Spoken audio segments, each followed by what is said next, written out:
Bayangan tubuh, tanpa disadari seseorang, ketika sedang berjalan di sinar matahari. Sering melirik bayangan tubuh, pernahkah Anda memperhatikan ketika berjalan di sinar matahari? Baik Anda sendiri maupun orang lain, terlalu sibuk melihat dan melirik bayangannya. Entah apa penyebabnya, bahkan sering orang-orang merapikan dirinya. Baik itu rambut, baju dan lainnya, sampai seseorang bisa saja tersandung.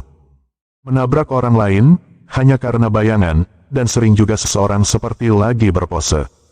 Model, merasa tampil, apa yang menyebabkan dan mengapa seseorang seperti begitu? Tolong komen sebabnya apa, karena itu kan bukan cermin.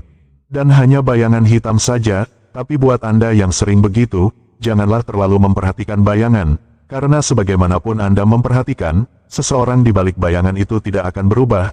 Anda yang kemarin, hari ini, dan berikutnya, tidak akan berganti. Lebih baik pandanglah langit untuk melihat kebesaran Tuhan, pandanglah laut untuk melihat anugerah dari Tuhan, dan pandanglah cermin untuk melihat kutukan dari Tuhan. Hehehehe, kakak.